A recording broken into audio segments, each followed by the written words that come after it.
Welcome to the Rich, Young, and Powerful podcast. This is the place where we help average givers become everyday philanthropists. I'm your host, Andrew McNair, a financial commentator, author, nine-figure wealth manager, and philanthropist too. I'm going to show you how to give more, how to find more fulfillment, and help you impact the causes that you care about the most. Because when a giver gives more, they receive and become more. And today I'm very honored to bring on our special guest, Lisa Bevere, who's founder of Messenger International and a New York Times best-selling author. She's written multiple books like Girls with Swords, Without Rival, and her recent book, The Fight for Female, which I have it here. And once I read it, I said, we have to have Lisa on the show. So Lisa, welcome to the show. Thank you. And Andrew, I'm so honored that I get to follow my husband, who's already been on with you one time. John and I love the idea of raising a generous generation. Yes, we should have had you first, ladies first for sure. Lisa, I just read The Fight for Female, and you said this book has easily been one of the most difficult books you've ever written, and wrestling with all these words in the book. Can you tell us why this book was so difficult and why you wrestled with it? Well, I think this was the first time that I was speaking to culture. I think in all of my other books, I was speaking to the Christian culture. But there has been such an invasion. I heard somebody say this, and I don't think that I could say it any better. They said it's not that the Christian church has become more political. It's that politics have become more spiritual. They've come into our world. They're beginning to shut things down, shutting down voices. It's interesting. You can say anything you want in a negative, derogatory way about Christianity, but if Christianity says anything about secular humanism or Islam or any other thing, they get shut down. And and again, you can talk about God, but you can never talk about Jesus. And for me, when you attack certain things, you're undermining the very core or genesis of who we are as people. So this was really crucial for me because I'm also a grandmother to 10. I have 5 granddaughters, 5 grandsons. Yep, you're following in the footsteps of a large Italian family with that heritage of yours. 10 grands, that's amazing. I know, it's crazy. When we start to see culture redefine what it means to be a family, you have to speak out.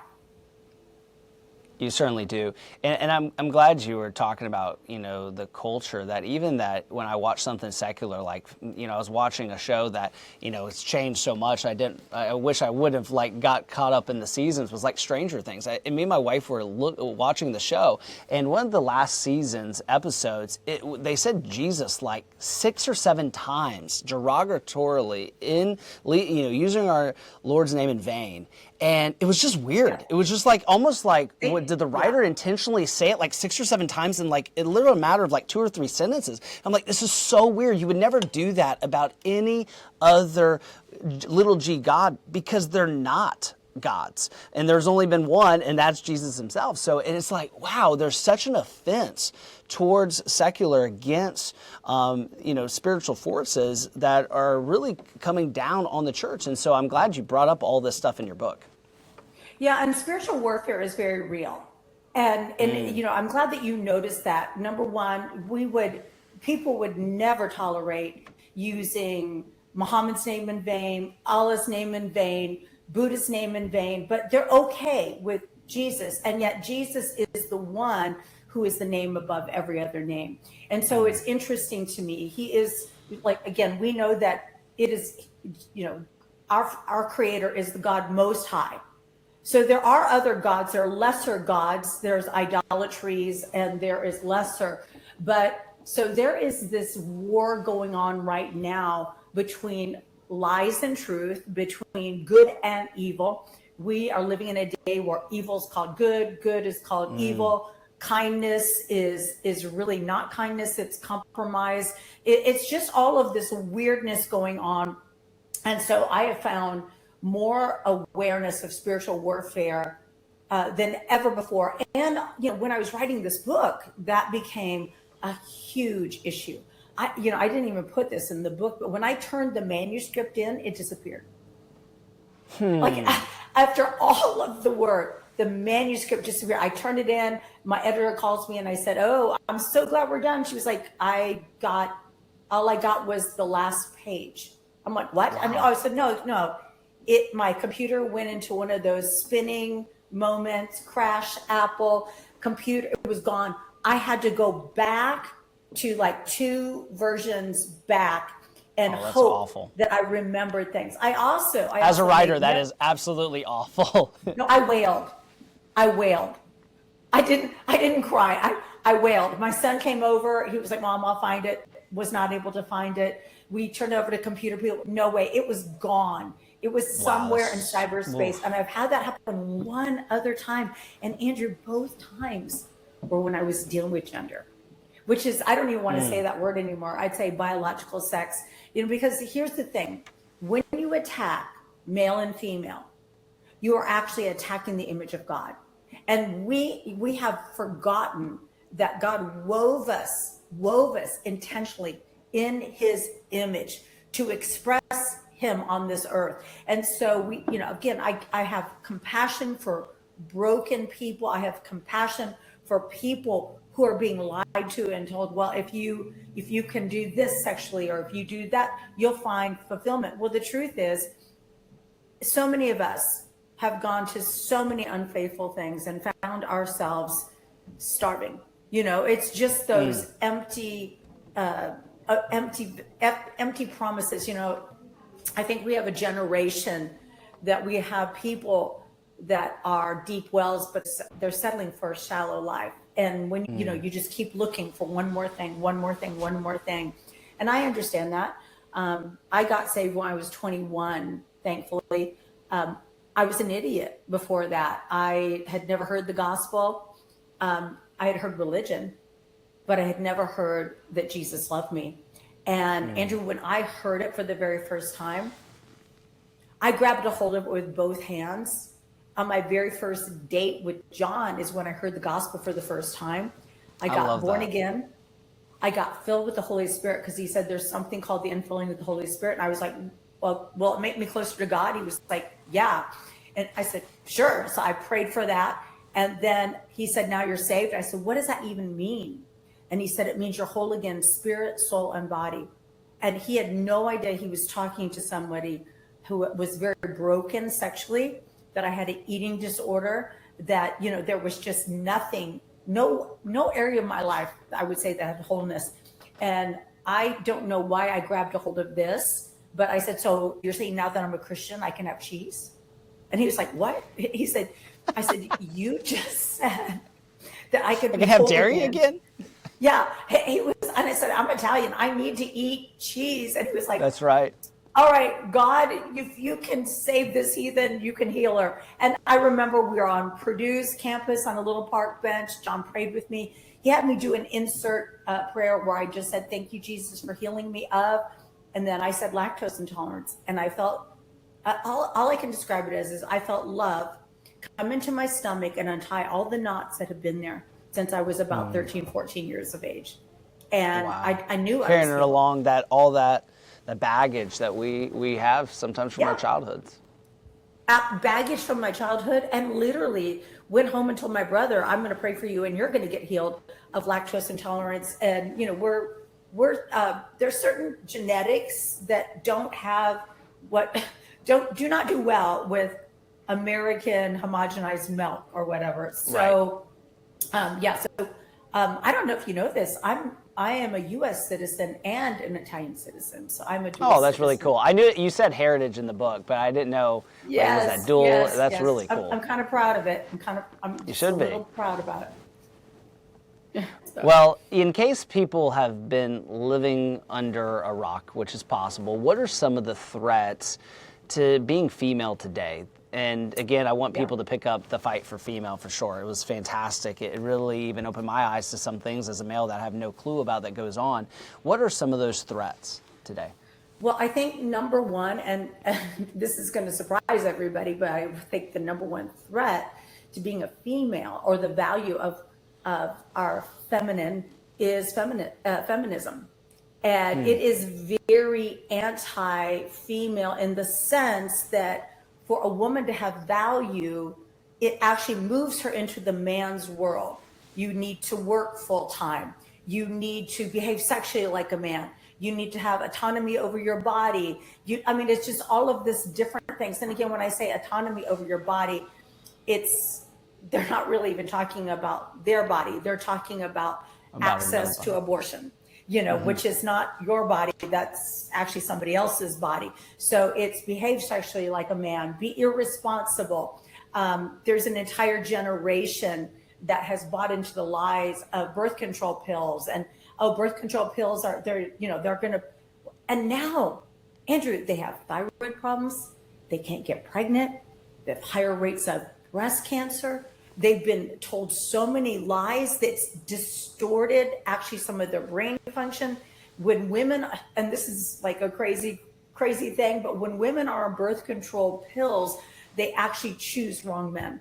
And so it's like everything that you would want to think is being a valuing of women is actually a disvaluing of the entrustment of God. So male and female, again, is created in the image of God. And feminism was, the author of it was Mary Wollstonecraft, and her daughter was Mary Shelley, who wrote Frankenstein. And she was connected to Percy Shelley, who was involved with her half-sister. They were like, it was just this crazy, sexual, irresponsible, Percy Shelley left just dead children and women in his wake. And he believed that the serpent was the wise counselor and God was the prohibitive trickster. And it's so crazy. Andrew, I'm starting to see more and more of this kind of thread in Instagram where people are saying, Scary. yeah, God's the bad one. Yeah. And so women have not valued what it means to be a daughter of the Most High God, whereas God wove woman, and I hope every woman can hear this, wove woman as the answer to the very first problem. And that was, it's not good for man to be alone. And he never you said beautifully summarized Genesis 2:22. I mean, I loved your quote so much, so I underlined it. You said, female is not an afterthought. It's not a second chance or a downgrade. Female was creation's finale. And I was like, wow, that is so beautifully put. Yeah. Finale and necessary. Necessary. And I'm just hearing so many things about, women have felt unnecessary in different dynamics. And so there's the feminists. Again, I try to write about that historically. The history was fascinating, like how everything was woven together and how it was all interrelated to where we show up today. Isn't that crazy? And I even think it's crazy. I was born in 1960. So I got to see each of those decades just unpack the change that happened. But what's so crazy is the other enemy, I would say, of women having a full expression of who God created them to be is religion. And so religion, and when I say religion, I'm not saying Christianity, I'm saying religion, when it is harsh, is the cruelest to women. And so there is that's what you see with Islam. If it's practiced to the T, if you follow the Quran like it's supposed to be, it's like, that's why when I went to Dubai, on my honeymoon, I went to Dubai. And it was one of those things I asked for. I was like, Tasha, I said, I know you want the overwater bungalow to the Maldives. Sounds amazing, but I have to go to Dubai. It's going to be amazing, this metropolis. And when we got there, it was so devoid of God beauty. It was all human beauty, and it was idolatry. And then I just saw how women were set back 1,000 years with separate mosques. And I'm like, this is what religion can do to women. And I felt so bad that women were in black and in the heat of the summer. They don't believe that women are created in the image of God. Yeah. Yeah. I had the chance to go to Dubai, and I know what you're talking about. It is magnificent, but it is man-made. And and women are valued as less than what God's assignment is on them. One of my favorite things that I discovered, because when I came from a family that we were not like, we kind of were like go-getters, entrepreneurs, whatever that was. My grandfather was on the Manhattan Project. He was a president of dad, rose from dire poverty to the president of the Home Builders Association of Indiana. So, but yet broken, so broken. So I'm the first one to become a Christian, see the expanse of creativity and permission. But I would go to church and I would hear such harsh words against women in the church. And I began to look at it just even mathematically.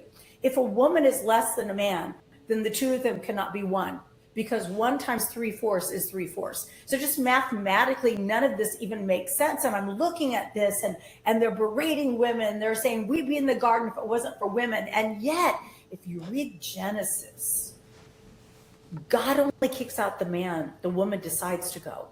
And, and here's the thing, Andrew, and I love to do this. And we all know that God went looking for Adam. I mean, he had to hold someone accountable. Yeah, and here's the thing. I've heard ministers, and again, I respect them. I've heard ministers say, we're not going to be silent Adams. We're going to shut down the women. But here's the thing. The problem was never the woman. The problem was the serpent. And right. Jesus modeled what Adam should have done. Adam should have said, well, it is written. He should have said, nope. And so both Adam and Eve should have used their voice on the serpent rather than on each other. And unfortunately, we haven't learned that lesson yet. We're still telling the men, shut up, it's our turn, women. We need to be boss babes. And it's, we're taking over. And then on the other side, we've got men saying, no, feminism is awful. We're going to shut down the voice of women in the church. And, Andrew, it is always or really, I see a lot of Gen Zs just shut down completely. They're like, I'm going to give up on dating completely. I'm just going to stick to porn and see how things work out. And and what's sad is now both parties are emptier than before. Women may be at work and trying to find fulfillment in their work, and they've found, broken some glass ceilings that needed to be broken. And then you have men that have just like quietly gave up on the entire female race. And it's like, how sad to see this over even the last 10 years. How I forgot the statistic that it was 20 or 30% of men by the time they're 25 have never asked out a female. And it was staggering when I read that. It's shocking. It's actually really shocking. And you're right. I mean, I wish I was isolated. It is everywhere. And I told the story how I went to the coffee shop down the road here wearing a t-shirt that said, the future is male and female. And how men were looking at me like, thank you for including us in the future. I was like, I got you. I got 4 sons. You're covered. I had women coming up and saying, I want that t-shirt. And I was like, okay, everybody's happy about this. And so I took a selfie and I posted the picture of myself with the t-shirt and sunglasses. And I said, the future is male and female, because without male and female, there is no future. And you would have thought I said something so incredibly controversial. I mean, 900 plus comments in just this much time. You are co-signing with white patriarchy. This is giving the vibe of all lives matter. You are a bigot. You're a homophobe. You are a transphobe. You are a demon of hate. I mean, the violent reaction was so overcharged that I was like, this is not cultural. This is spiritual. And so I came home and I typed into Google, what is the origin of the quote, the future is female?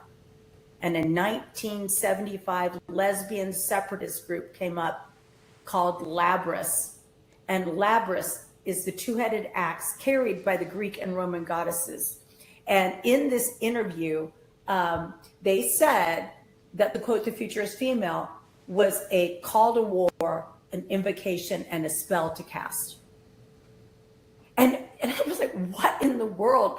They said that it was a spell to be cast in 1975 in the Washington Post, okay? So I live down the street from 6 of my grandkids. About that time, front door opens. My grandson, who is now 16, but at the time he was like 14 or 15, he walks in, and this is what I imagine happened at home. He was like, "Mom, can I get something to eat?" She said no. He gets on his bike and heads down to the grandma's house. Grandma, Nona, never says no to food. I've got baskets of snacks in my pantry. So I've got it like all spread out. And now I've got a young man, and, kind of a representation of what you're talking about, these young men that aren't asking women out. And I said, Asher, his name is Asher. I said, Asher, what are your thoughts on the quote, "The future is female"? He just paused, and he looked at me and he said that I'm unnecessary. And I thought, So sad. wow, is that the message we want to send to our sons, to our brothers, to our fathers, to our husbands, to our leaders? Do we want to tell them they're unnecessary? And it was so crazy. Andrew, I've had women say, yeah, that's exactly what I want to say, because they made us feel unnecessary. Well, the truth is no one is unnecessary. No one, everyone has value. Everyone has worth. And whenever, and I get that there's been so many women that have been abused. There's been so many women who have suffered, but we cannot control what is done to us, but we certainly can control our response to that. And I'm like, what in the world? So I literally have been traveling and talking about, what do we want to do with this? Do we want to live victims of everybody else's pain and abuse? Or are we going to actually be that generation of women who make a change for good? And, I had a mother who lived in the past. All she ever talked about was, their father did this. Well, they had been divorced for 25 years. And I'm like, you guys have not even been together. How come you're allowing somebody to still control you? At the end of the day, we have to decide that we're going to enter in Christ, that we're going to enter into what Jesus did for us, and that we're not going to live in the past of what others did to us, but what Jesus did for us. And too many people, they don't make that connection, Andrew, because it requires responsibility. As soon as you're no longer a victim, you have to take responsibility for your actions. As soon as you no longer have an enemy here on earth, you have to deal with your spiritual enemy, which is the enemy of our souls, who is the principalities and powers and rulers of wickedness in high places, exalting themselves against us, knowing God. And you and I both know that God wants to make himself intimately known to this generation, which is why they are overcome with porn addiction. Because when you are addicted to porn, what happens? First of all, you shut down on intimacy because you live for gratification. You live in constant shame, and you live in constant shadow. And so in that shame and shadow, the enemy, we know how the enemy acts. He's like, you need this, you deserve this, no women are appreciative, go ahead, be involved in this. And then he accuses you. He seduces, then he accuses. He seduces, then he accuses. And that's what he does to everybody. On this show, we talk about generosity and the opposite being covetousness. And you talk a little bit about this in your book. And so if I'm listening and maybe I'm a male who's married, you talk about how a woman was created to help man in a way only that she could. As you put it, a guardian of his heart. So how can a wife protect her family's heart with money? Yeah. Well, first and foremost, I think that, you and I both know that communication, sex, and money issues are what break down marriages if they're not healthy. So I can tell you what my family did to destroy, and then the opposite would be a healing thing. So my father did not know, he was shut down. He's 100% Sicilian, and came up during the Depression. He said, I love you by providing. That's what he did. But my mom, it was never enough. So she'd run credit card bills up. And, and then my dad just was constantly never, no matter what he did, it was never enough. It was never enough. It was never enough. And I'll be honest with you, she buried our family trying to keep up with strangers. And who are probably not even focused on her. And that's what we all can fall prey to, is like, we think we're impressing other people, but they really just see themselves in the sports car we're driving. Like, we're not impressing them at all. Well, and it was just so sad. And so when I married John, I had watched my dad's heartbreak. I had watched my mom's destruction. And so John and I said, how are we going to approach money? And it's not, how am I going to approach money? How are we going to approach money? We are first married. We believe it's a household. So there was time periods with John being a youth pastor, I was making more money than him. So our money went into our household.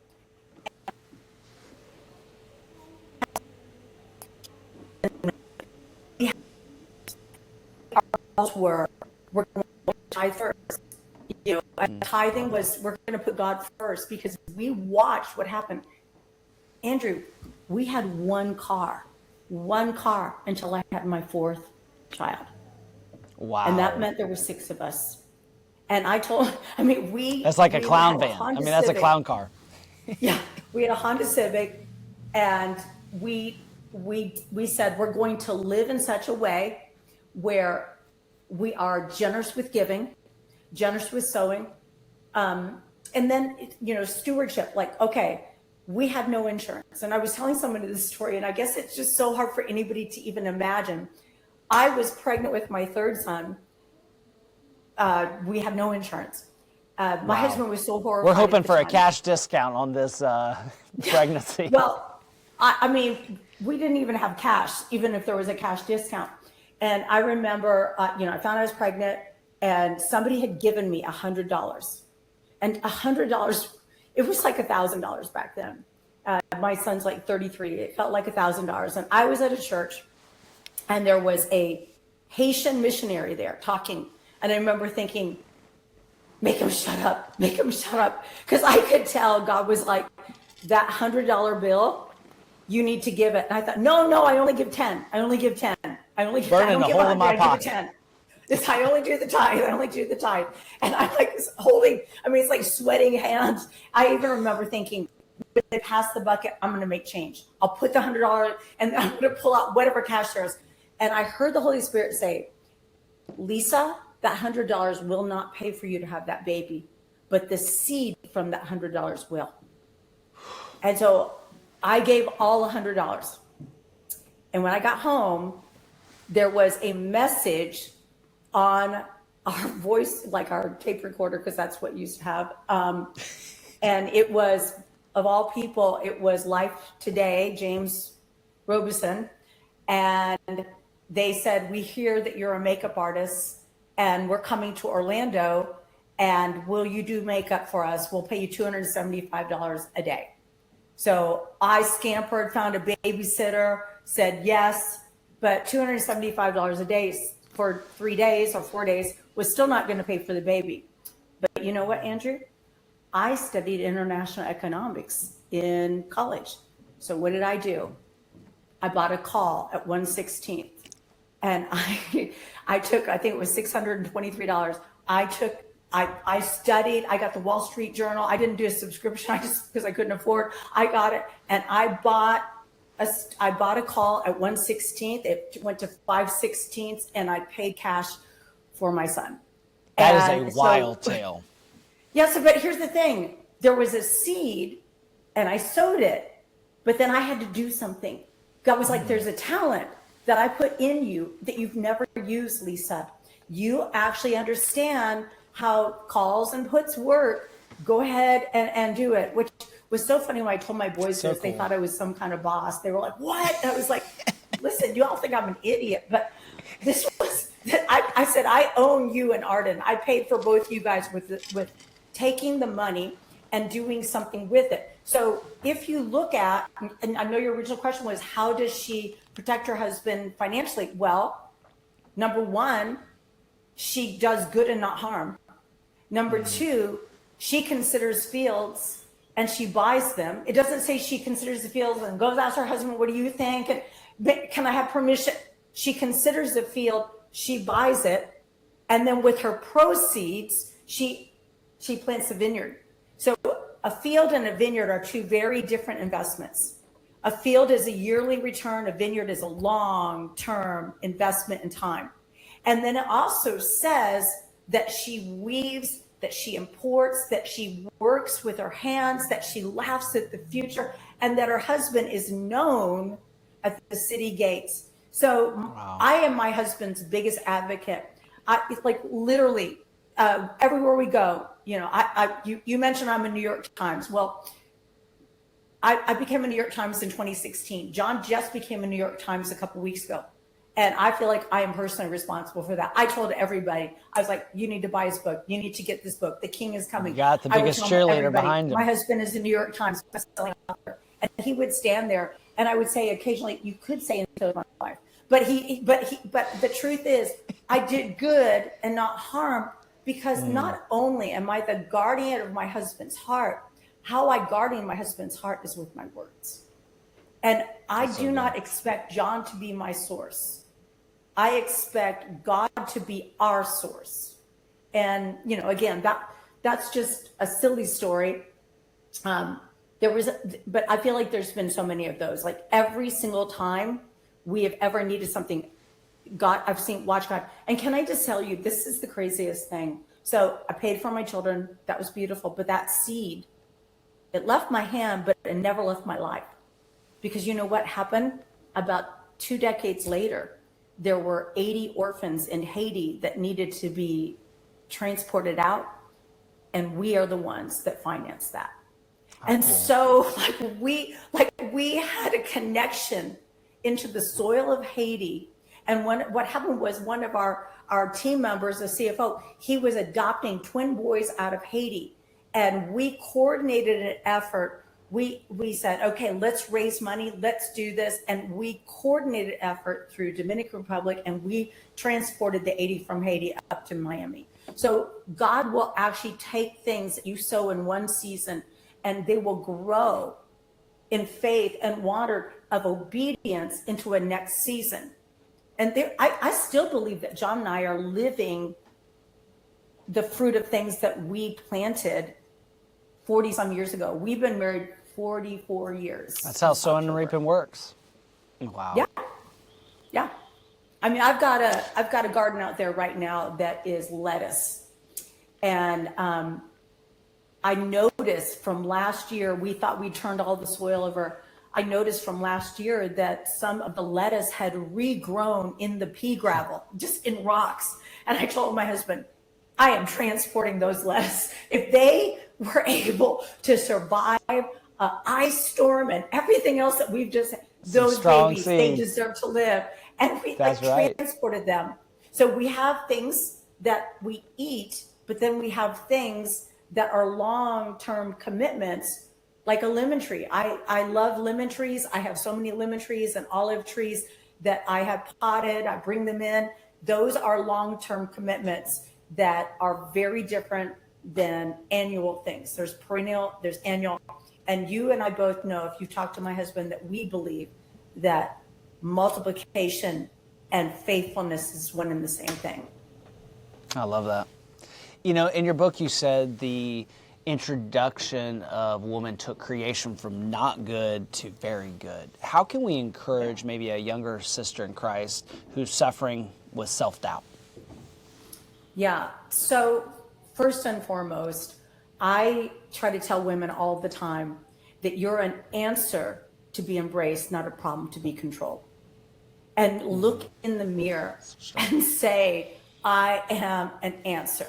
And that's not even like a manifesting thing. I am a God-woven answer. My genesis is to be an answer. And then you've got to move from the place where, I'm an answer, not a problem. I'm an answer, not a problem. Then you go to, there's a problem out there I'm the answer to. And I think so many people, they stay in the self-focused world that they don't go to the second world where that's the generosity. See, there's God's generosity towards me that he calls me daughter. And that's I think the other thing. Identity is so crucial. I am not Very. John's wife. That's a role. I am not an author. That's a role. I am not a grandmother. That's a role. I am a daughter of the Most High God. And identity is something that will never be stripped away from you. And so if it's something that you do, you could lose it. Like maybe in 10 years from now, I won't be writing books. So, that's not identity. That's something that changes. Identity is I am God's daughter. And so if I can gather that strength, that I'm his daughter, whether other people see me as that, I'm his daughter, whether, I am celebrated on social media or criticized on social media. I am his daughter, whether what I do is ever seen by anybody else. It's John, again, I'm 65, well, I'll be 66 probably by the time this comes out, and John's 66, will be 67. And it's so sad. I feel like, Andrew, there's so many people that they have their reward already. They are doing everything to be seen by people, and they're not sowing anything into the unseen realm, to the realm where God can take, like, okay, thank you so much, Andrew. Okay, thank you. And maybe Andrew sows that. And again, I'm not talking about, of course you can say, I'm going to pledge this or give this. I'm talking about if you do it, if your motive is to be seen by people, there's something that gets lost. Whereas when I sow into God's kingdom and I do it in obedience, then God's like, I can work with that. And then he takes it and he multiplies it and it comes back to me. Sometimes it comes back as money, but normally it comes back as wealth. And wealth, it looks completely different than riches. And so the wealth I have is, I grew up in a family where my parents were divorced twice. I'm wealthy when it comes to marriage. I have a husband who loves me more now than the day he married me. I have children down the street from me, my oldest son and my youngest son. When I get done with you today, I'm going to get in the car, head to the airport. We're going to all head down to the beach together. It's going to be chaos and mayhem. It's going to be daughter-in-laws who love me. We're going to be playing games. It says that those that fear the Lord, they sit at the table and their sons are strong and their daughters are beautiful. And it says there's laughter and feasting. That is wealth. And that is power. Yes, because at the end of the day, I'm not what I do, I'm what I pass on. And there is legacy. And legacy is different than inheritance. Inheritance is leftovers. Legacy is what lives on beyond me. So good. I want to ask one closing question. Is you quoted this in your book, and I was like, I have to bring this up because it was such a strong quote from Chesterton. When men stop believing in God, they don't believe in nothing. They believe in anything. So what is one strong belief that you talk about in your book or that you share on your on podcasts or platforms that you don't think is shared by popular culture? That I believe is a lie. Well, okay, I don't believe men can be women, and I don't believe women can be men. And but here's the flip side on that. If I decided, I want access to the men's bathroom, nobody's going to be endangered by my presence. If I was like, I am going to play NFL football, and again, I get it, I'm a grandmother, but nobody is going to be displaced. Probably not. But I have watched as young girls have had their dreams stripped away. They've had their safety. That men who were rapists have identified as women, been transferred into the prisons in California, so much so that they had to put condoms in the women's prison. I wish I was lying about this. And then here's the problem. Andrew, my sweet Christian publisher fought me on all of this and said, we don't believe any of this is happening. We don't believe guys are in women's sports. We don't believe, and it. You had to bring the receipts. Yeah, and now they're like, you were right about all of it. And I said, yes, I was tracking it, because what I do not fight for in my time period, my granddaughters are going to have to fight for it. And, It's back to that sowing this and is reaping. Like if we stay silent, 100%. in a decade later, it will be in your face. Yeah. And I mean, I've literally watched men dressed as women on videos say that if a woman stops them from going in the female's bathroom, they'll shoot them. I'm like, why have they not arrested these people? Sure. I literally was in the Detroit airport and I saw the guy. I was in the Sky Lounge or whatever, and I FaceTimed my husband. I was like, look who's here. I know he's not carrying. My husband was like, do not engage. And then, I watched a man in the Nashville airport walk into the women's bathroom. I followed him in there and I was like, excuse me, this is the women's bathroom. He jumped a mile. And he goes, oh, I thought it was the baggage claim. I said, wait, there's sinks. And I said, you need to come with me right now. And my boys told me later, Mom, you're not big. And I said, you know what? I felt big. And the truth is, women have been intimidated to be nice, to be nice and passive. And what's happened is there has been rape, there has been abuse, there has been neglect, there has been displacement of scholarships, and now they're trying to bring it back. But why did the church not speak out? Andrew, why did I have so many friends DM me and say, I'm so glad you're saying something, but I just don't feel to say it? Why?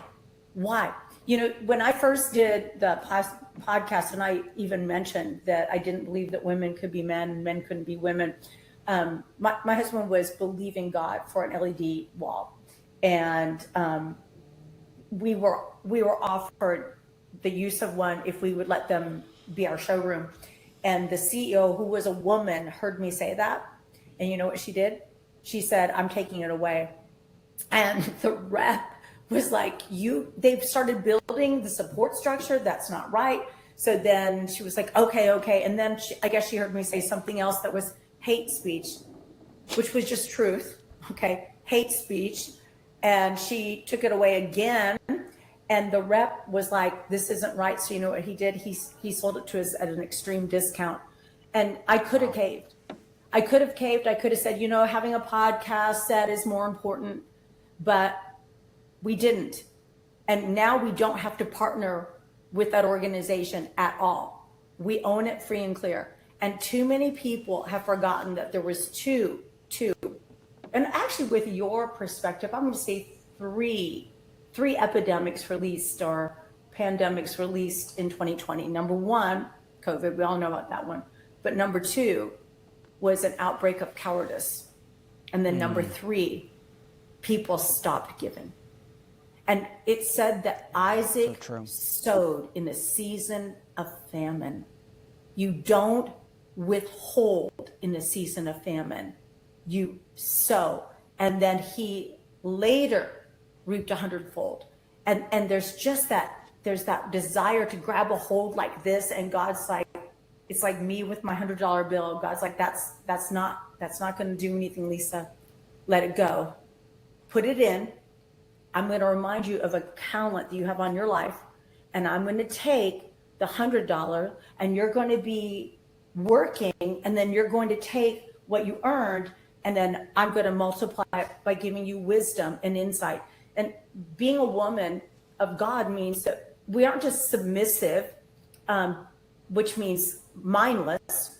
We're under mission. Submission means under assignment. So I submit to my husband because we have an assignment together. We have an assignment to have a loving marriage.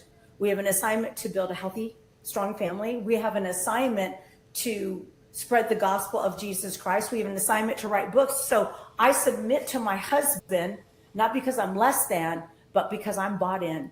And this assignment is a God-given assignment to take dominion. And dominion, is very different than domination.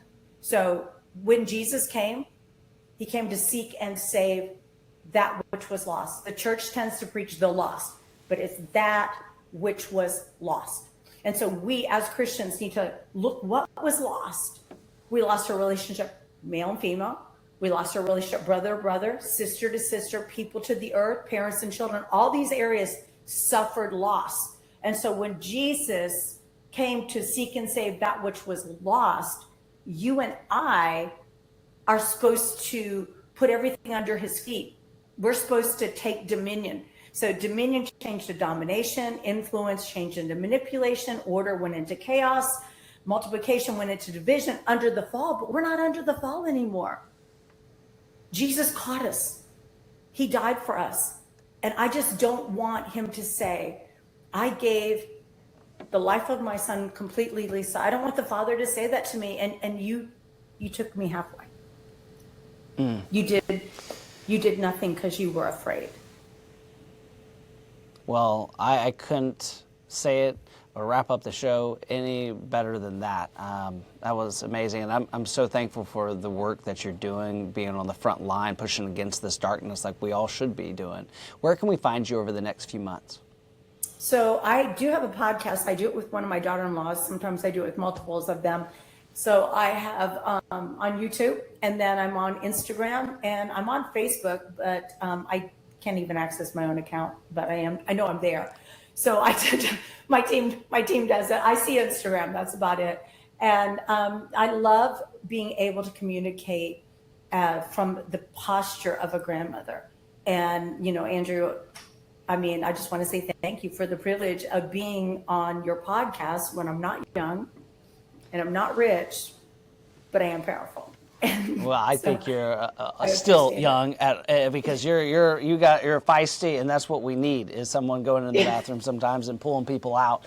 And so thank you so much. And please, y'all definitely pick up this book. I really enjoyed, and you will too. So that's all we have for this episode of the Rich, Young, and Powerful podcast. One thing that would really help us and other new potential listeners is to rate our show on Spotify and iTunes. So also be sure to find out more resources on our website, but also check out The Giving Crisis on Amazon. And while you're there, definitely pick up this book. So until next time, remember that when a giver gives more, they receive and become more.